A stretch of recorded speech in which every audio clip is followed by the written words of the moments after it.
Hi, welcome back to my YouTube channel. Actually ಇವತ್ತು 2 lot ಸಿಟಿಗೆ ಹೋಗಬೇಕಾಯಿತು. 4,000 ಚಿಲ್ಲರೆ, ತುಂಬ ದೊಡ್ಡ ಲಾಟು. ಸೊ ಅದಕ್ಕೋಸ್ಕರ ನಾನು ಬೆಳಗ್ಗೆ 8 ಗಂಟೆಗೆ ಫ್ಯಾಕ್ಟ್ರಿಗೆ ಹೋಗಿದ್ದೆ. ಫ್ಯಾಕ್ಟ್ರಿಯಿಂದ ಸೀದಾ ಪೀಸ್ ತರಬೇಕಾಯ್ತು, ಅರ್ಜೆಂಟ್ ಇರೋ ಪೀಸು. ಸೊ ನಮ್ಮ ದೇವ ಬೇರೆ ಇರಲಿಲ್ಲ, ಸೊ ನಾನೇ ಹೋಗಿದ್ದೆ ಗಾಡಿ ತೊಗೊಂಡು. ಪೀಸ್ ಹಾಕ್ಕೊಳಕ್ಕೆ ಹೋದರೆ ಅಲ್ಲಿ ಅರ್ಧ ಗಂಟೆ ಆಗುತ್ತೆ, ನಾನಿಲ್ಲ ಮನೆ ತಗ ಅಂತ ಟ್ರಿಮ್ಮಿಂಗ್ ಮಾಡಿಸೋರು ಹೇಳಿದರು. ಸೊ ವೆಯ್ಟ್ ಮಾಡ್ತಾ ಇದ್ದೆ ಅವರಿಗೋಸ್ಕರ.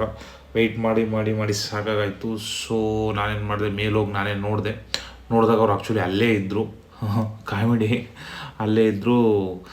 ಏನು ಮಾಡೋದು ಅಂತ ನಾನೇನು ಮಾತಾಡಲಿಲ್ಲ. ಸೊ ಪೀಸ್ ತೊಗೊಂಡು ಕೆಳಗೆಲ್ಲ ಹಾಕಿದ್ರು. ಸೊ ಲೋಡ್ ಆಯಿತು ಗಾಡಿಗೆ. ಲೋಡ್ ಆದಮೇಲೆ ಗಾಡಿ ತೊಗೊಂಡು ಸೀದಾ ಫ್ಯಾಕ್ಟ್ರಿ ಹತ್ರ ಹೊರಟೆ. ಫ್ಯಾಕ್ಟ್ರಿಗೆ ಹೋಗಿ ರೀಚ್ ಆಗುವಷ್ಟರಲ್ಲಿ ನಮ್ಮ ಎಂಪ್ಲಾಯೀಸ್ ಎಲ್ಲ ಫ್ಯಾಕ್ಟ್ರಿಗೆ ಬಂದಿದ್ದರು. ಸೊ ಒಂದು ಲಾಟ್ ಕಳಿಸ್ಬೇಕಾಯಿತು ಅಲ್ಲಿ ಬೆಳಿಗ್ಗೆನೆ. ಸೊ ಆ ಲಾಟ್ನ ತುಂಬಕ್ಕೆ ರೆಡಿ ಮಾಡಿಕೊಂಡೆ. ಇದೇ ಲಾಟ್ ಇದು ಹೋಗಬೇಕಾಗಿತ್ತು. ಸೊ ಇದನ್ನು ರೆಡಿ ಮಾಡಿಸಿದೆ. ಸೊ ಚೀಲಕ್ಕೆಲ್ಲ ತುಂಬಕ್ಕೆ ರೆಡಿ. ನಮ್ಮ ಜಿಂಕ ಬಾಯ್ಸ್ ಅಲ್ಲೇ ರೆಡಿ ಆಗಿಬಿಟ್ಟಿದ್ರು. ತುಂಬಕ್ಕೆಲ್ಲ ತುಂಬಿ ಪಟ ಅಂತ ತುಂಬಿದ್ರು. ನಮ್ಮ ರಾಹುಲ್ ಅಣ್ಣ ಬಂದು ಗಾಡಿ ತೊಗೊಂಡು ಬೆಳಗ್ಗೆ ನಿಂತಿದ್ರು ಸಿಟಿಗೆ ಮಾಲ್ ತೊಗೊಂಡು ಹೋಗೋಕ್ಕೋಸ್ಕರ. So ready ಮಾಡಿಸಿದೆ. ಚೀಲಕ್ಕೆಲ್ಲ ತುಂಬಿದ್ರು ನಮ್ಮ ಜಿಂಕ ಬಾಯ್ಸ್ ಅಂದರೆ ಬೆಂಕಿ ತುಂಬಿ ಗಾಡಿ ಲೋಡ್ ಮಾಡೋಕ್ಕೆ ಸ್ಟಾರ್ಟ್ ಮಾಡಿಕೊಂಡ್ರು. ನಮ್ಮ ಜಿಂಕ ಬಾಯ್ಸು ಒಂದೊಂದೇ ಚೀಲನ ತಗೊಂಡು ಕೊಡ್ತಾಯಿದ್ರು ಆಟೋಗೆ. ಅಲ್ಲಿ ರಾಹುಲಣ್ಣ ಒಳಗೆ ನಿಂತ್ಕೊಂಡ್ಬಿಟ್ಟು ಒಂದೊಂದೇ ನೀಟಾಗಿ ಜೋಡಿಸ್ಕೊತ ಇದ್ರು ಒಳಗೆ. ಇವು ಸೀದಾ ಸಿಟಿಗೆ ಹೋಗ್ತವೆ. ಇದು ಫಸ್ಟ್ ಲೋಡ್ ಆಗಿತ್ತು ನಮ್ಮ ಫ್ಯಾಕ್ಟ್ರಿಯಿಂದ ಇವತ್ತು. ಫುಲ್ ಲೋಡ್ ಆದ ತಕ್ಷಣ ರಾಹುಲಣ್ಣ ಲಾಕ್ ಮಾಡಿಕೊಂಡ್ರು ಗಾಡಿನ. ಲಾಕ್ ಮಾಡ್ಕೊಂಡು ಗಾಡಿ ತಗೊಂಡು ಹೊರಟ್ರು. ಹಿಂದೆನೇ ಸೆಟಪ್ ಪೀಸ್ ಹಾಕ್ಕೊಂಡು ಬಂದರು ಫ್ಯಾಕ್ಟ್ರಿಗೆ. ಇದಾದ ತಕ್ಷಣ ಇನ್ನೂ 2 ಲಾಟ್ ಕಳಿಸ್ಬೇಕಾಯ್ತಲ್ಲ. ಸೊ ಮೇಲೆ ಎಲ್ಲ ರೆಡಿ ಮಾಡ್ಕೊತಾ ಇದ್ರು ನಮ್ಮ ಜಿಂಕ ಬಾಯ್ಸು. ಇದು ಆ್ಯಕ್ಚುಲಿ ಬಂದ್ಬಿಟ್ಟು ಇದು 2,000, ಇನ್ನೊಂದು 2,000 ಪೀಸ್ ಹೋಗ್ಬೇಕಾಯಿತು. ಸೊ ನಮ್ಮ ಜಿಂಕ ಬಾಯ್ಸು ಫುಲ್ ಫಾಸ್ಟಾಗೆ ರೆಡಿ ಮಾಡ್ತಾಯಿದ್ರು. ಇವನು ನಮ್ಮ ಪ್ರಶಾಂತ. ಇವನು ಬಂದ್ಬಿಟ್ಟು ಅಸ್ಸಾಮಿಂದ ಬಂದಿರೋದು. ಒಳ್ಳೆ ಹುಡುಗ, ಆದರೆ ಹೆವಿ ಲವರ್ ಬಾಯಿ, ಫುಲ್ಲು ಸ್ಮೈಲು. ಲವರ್ ಬಾಯಿ.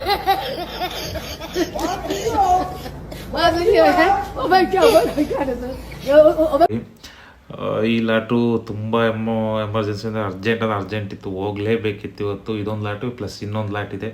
ಒಟ್ಟು 4,000 ಕಳಿಸ್ಬೇಕಾಯಿತು. ಇವನು ಬಂದ್ಬಿಟ್ಟು ನಮ್ಮ ಜಿಂಕ ದೇವ ಅಂತ. ಇವನು ಸುಮಾರು ನನ್ನ ಜೊತೆಗೆ 2 ವರ್ಷದಿಂದ ಕೆಲಸ ಮಾಡ್ತಾ ಇದ್ದಾನೆ. ಒಳ್ಳೆ ಹುಡುಗ. ಇವನೇ ನಮ್ಮ ಕಾರ್ ಡ್ರೈವರು. ಇವನೇ ಪೀಸೆಲ್ಲ ತರೋದು, ತಗೊಂಡು ಹೋಗೋದು ಎಲ್ಲ ಇವನೇ ನೋಡ್ಕೊಳೋದು. ಇವಾಗ ಕಾರ್ ತೊಗೊಂಡು ಎಲ್ಲಿ ಹೋಗ್ತಾ ಇದ್ದೀವಿ ಅಂದರೆ, ನಮ್ಮದು ಇನ್ನೊಂದು ಹಳೆ ಫ್ಯಾಕ್ಟ್ರಿ ಇದೆ. ಅಂದರೆ ನಾನು ಫಸ್ಟ್ ಓಪನ್ ಮಾಡಿದ ಫ್ಯಾಕ್ಟ್ರಿ. ಆ ಫ್ಯಾಕ್ಟ್ರಿ ಇಲ್ಲೇ ನಮ್ಮಿರೋ ಹೊಸ ಫ್ಯಾಕ್ಟ್ರಿ ಇದೆಯಲ್ಲ, ಆ ಹೊಸ ಫ್ಯಾಕ್ಟ್ರಿ ಪಕ್ಕದಲ್ಲೇ ಇರೋದು. ಸೊ ಅಲ್ಲಿ ಗಾಡಿ ತೊಗೊಂಡು ಹೋಗ್ತಾ ಇದ್ದೀವಿ. ಯಾಕೆಂದರೆ ಅಲ್ಲಿ ಆಲ್ಟ್ರೇಷನ್ ಪೀಸ್ ಇದೆ. ಅಲ್ಲಿ ಆಲ್ಟ್ರೇಷನ್ ಪೀಸ್ ತೊಗೊಂಡು ಮತ್ತೊಂದು ಫ್ಯಾಕ್ಟ್ರಿಗೆ ಹೋಗಬೇಕು. ಸೊ ಅಲ್ಲಿಗೆ ಹೋಗೋಕ್ಕೋಸ್ಕರ ಗಾಡಿ ತೊಗೊಂಡು ಹೋದ್ವಿ. ಇದೇ ನೋಡಿ ನಮ್ಮ ಹಳೆ ಫ್ಯಾಕ್ಟ್ರಿ. ಇದೇ ನಮ್ಮ ಫಸ್ಟ್ ಫ್ಯಾಕ್ಟ್ರಿ. ಇಲ್ಲೇ ನಾನು ಫಸ್ಟ್ ಓಪನ್ ಮಾಡಿದ್ದು. ನಾನು ಸ್ವಂತವಾಗಿ ಇಲ್ಲೇ ಸ್ಟಾರ್ಟ್ ಮಾಡಿದ್ದು. ಇಲ್ಲೂ ಸಹ ಮಾಲ್ ರೆಡಿ ಆಗ್ತಾ ಇತ್ತು. ಸೊ ಆಲ್ಟ್ರೇಷನ್ ಪೀಸ್ ಎಲ್ಲ ಕೌಂಟ್ ಮಾಡಿ ಬರ್ಕೊಡ್ತಾ ಇದ್ದಾರೆ. ಬರ್ಸ್ಕೊಂಡು ಇಲ್ಲಿ ಕೊಡೋ ಆಲ್ಟ್ರೇಷನ್ ಪೀಸ್ ಕೂಡ ಇಸ್ಕೊಂಡು ಗಾಡಿಗೆ ಹಾಕ್ಕೊಂಡು ಇನ್ನೊಂದು ಫ್ಯಾಕ್ಟ್ರಿ ತಗೊಂಡು ಹೋಗ್ಬೇಕಾಗಿತ್ತು. ಅಷ್ಟರಲ್ಲಿ ನಮ್ಮ ಇನ್ನೊಬ್ಬ ಜಿಂಕಾ ಬಾಯ್ ಬಂದ. ಇವನು ಮೈಕಲ್ ಜಾಕ್ಸನ್. ಅವನು ಮೈಕಲ್ ಜಾಕ್ಸನ್ ಸೈಕಲ್ ಓಡಿಸೋನು ಅಂತ. ಇವನು ಸಹ ನಮ್ಮ ಜೊತೆಗೆ ವರ್ಕ್ ಮಾಡ್ತಾ ಇದ್ದಾನೆ. ಇಲ್ಲಿಂದ ನಾವು ಪೀಸ್ ತೊಗೊಂಡು ಹೊರಟ್ವಿ ಇನ್ನೊಂದು ಫ್ಯಾಕ್ಟ್ರಿಗೆ. ಅಲ್ಲಿಗೆ ಹೋಗ್ಬಿಟ್ಟು ಕೊಟ್ಟು ರಿಟರ್ನ್ ಬಂದ್ವಿ. ಅಲ್ಲೇ ಕೆಳಗೆ ಕಣದಲ್ಲೂ ಕೇಸರಿ ಅನ್ನೋಂಗೆ ನಮ್ಮ ವಾಷಿಂಗ್ ಬಾಯ್ ಸಿಕ್ಕಿದ. ಅವ್ನ ಸ್ಮೈಲ್ ನೋಡೋಕೆ ಭಾಳ ಸಖತ್ತಾಗಿರುತ್ತೆ. ಅವ್ನು ಮಾತಾಡ್ಸ್ಕೊಂಡು ಫ್ಯಾಕ್ಟ್ರಿಗೆ ಬಂದ್ವಿ. ಫ್ಯಾಕ್ಟ್ರಿ ಬರೋ ಅಷ್ಟರಲ್ಲಿ ನಮ್ಮ ಫ್ಯಾಕ್ಟ್ರಿ ಒಡೆಯನಿಗೆ ಪೂಜೆ ಆಗಿತ್ತು. ಸೊ ಪೂಜೆ ನಮಸ್ಕಾರ ಮಾಡ್ಕೊಂಡ್ವಿ. ಯಾಕೆ ಲೇಟಾಗಿ ಬಂದೆ? ಬಂದಿದೆ ಗ್ಯಾಸ್ ಖಾಲಿ ಆಯ್ತು ಮನೆಗೆ. ಅದಕ್ಕೆ ನಾನು ಬಂದಿದ್ದೆ. ಟೈಮ್ ಎಷ್ಟು? ಟೈಮು 11:30 ಆಯ್ತು.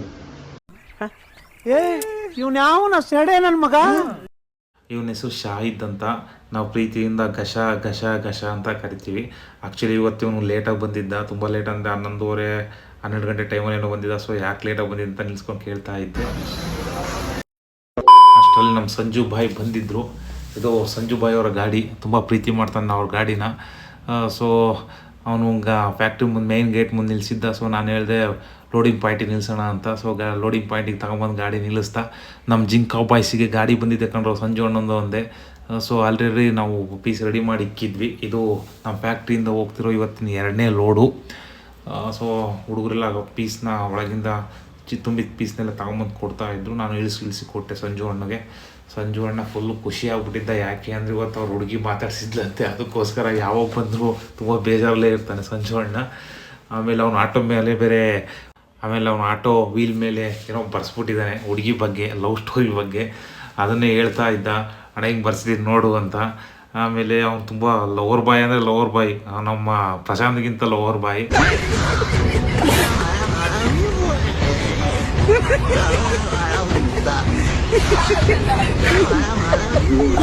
ಗಾಡಿ ಫುಲ್ ಲೋಡ್ ಮಾಡ್ಕೊಂಡ ತಕ್ಷಣ ಹೇಳ್ದೆ, ಸಂಜು ಅಣ್ಣ ಬಾಯ್ ಕಾಣ ಅಂದೆ. ಬಾಯ್ ಅಂತ ಹೇಳಿ ಹೊರಟ. ಆಮೇಲೆ ಲಾಸ್ಟಿಗೆ ಹೋಗೋಕ್ಕಿಂತ ಮುಂಚೆ ಹೇಳಿದೆ, ಅಣ್ಣ ಏನು ಮಾಡ್ತೀವಿ ಬಿಡ್ತೀವಿ ಗೊತ್ತಿಲ್ಲ, ನಾನು ವೀಲ್ ಮೇಲೆ ಬರ್ಸಿರೋ ವೀಡಿಯೋ ಮಾಡ್ಕೊ ಅಂದ. ಸೊ ಅದನ್ನು ಮಾಡ್ಕೊಳಕ್ಕೆ ಸುಮ್ಮನೆ ನಿಂತ್ಕೊಂಡೆ. ಬಟ್ ಅದಷ್ಟು ಕ್ಲಿಯರಿಟಿ ಕಾಣ್ತಾ ಇಲ್ಲ. ಸಂಜು ಅಣ್ಣ ಹೊರಟು ಹೋದ. ಮತ್ತೇನು ಲಾಟ್ ರೆಡಿ ಮಾಡ್ಕೋಬೇಕಾಯ್ತು. ಎಲ್ಲ ರೆಡಿ ಮಾಡ್ಕೊಂಡು ಸ್ಟಾರ್ಟ್ ಮಾಡಿಕೊಂಡು ಸ್ಟಿಕ್ಕರ್ ಹಾಕಿ ಎಲ್ಲ ಜೋಡಿಸ್ಕೊಂಡು ಅದಾದ ತಕ್ಷಣ ನೆಕ್ಸ್ಟ್ ಲಾಟ್ ರೆಡಿ ಮಾಡ್ಕೊಂಡ್ವಿ. ನೆಕ್ಸ್ಟ್ ಲಾಟ್ ರೆಡಿ ಮಾಡ್ಕೊಂಡು ಹೋಗ್ಬೇಕಾದ್ರೆ ಇನ್ನೂ ತುಂಬ ಕೆಲಸ ಇತ್ತು. ಇದನ್ನು ಕಳಿಸ್ಬೇಕಾಯ್ತು. ಆ್ಯಕ್ಚುಲಿ ಇದೇ ದೊಡ್ಡ ಲಾಟು, 4000 ಲಾಟು.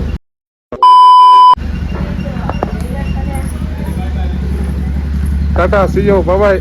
ಬಾಯ್ bye, tata, good bye, Gaya.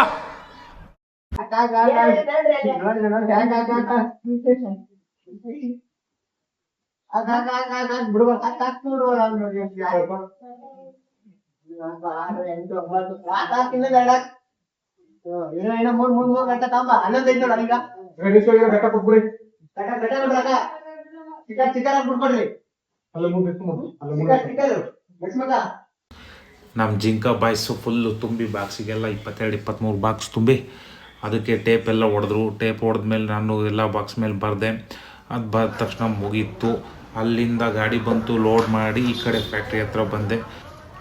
ಈ ಫ್ಯಾಕ್ಟ್ರಿ ತುಂಬ ದೊಡ್ಡದು. ಆ್ಯಕ್ಚುಲಿ ನಮ್ಮ ಹೊಸ ಫ್ಯಾಕ್ಟ್ರಿ ಇದೆಯಲ್ಲ, ಆ ಹೊಸ ಫ್ಯಾಕ್ಟ್ರಿಗಿಂತ ತುಂಬ ದೊಡ್ಡದು. ಆಮೇಲೆ ಇಳಿಸೋದು ತುಂಬ ಟೈಮ್ ಹಿಡಿಯುತ್ತೆ. ಸೊ ಹಾಗಾಗಿ ಇದನ್ನು ಕ್ಲೋಸ್ ಮಾಡಿಕೊಂಡು ಹೊರಡೋ ಟೈಮಲ್ಲಿ ನೋಡಿದರೆ ಗಾಡಿ ಪಂಚರ್. ಅಣ್ಣ ನನ್ನ ಕೈಲಿ ಆಯ್ತಾ ಇಲ್ಲ, ಅಯ್ಯೋ ಅಣ್ಣ. ಸೊ ನಮ್ಮ ಹೊಸ ಫ್ಯಾಕ್ಟ್ರಿ ತಗ ನಮ್ಮ ಬಸಂತಿ ನಿಂತಿದ್ಲು. ಬಸಂತಿ ಅಂದರೆ ನಮ್ಮದು ಬೈಕು, ತುಂಬ ಹಳೆಯ ಬೈಕು, ಅಂದರೆ 2016 ತೊಗೊಂಡಿದ್ದು ಫಸ್ಟ್ ಬೈಕು. ಸೊ ನಾನು ಬೈಕ್ ತೊಗೊಂಡು ನಮ್ಮ ಹೊಸ ಫ್ಯಾಕ್ಟ್ರಿಗೆ ಬಾಯ್ ಹೇಳ್ಬಿಟ್ಟು ಹೊರಟ್ವಿ. ಸೊ ಇವತ್ತಿನ ವ್ಲಾಗ್ ಇದಾಗಿತ್ತು.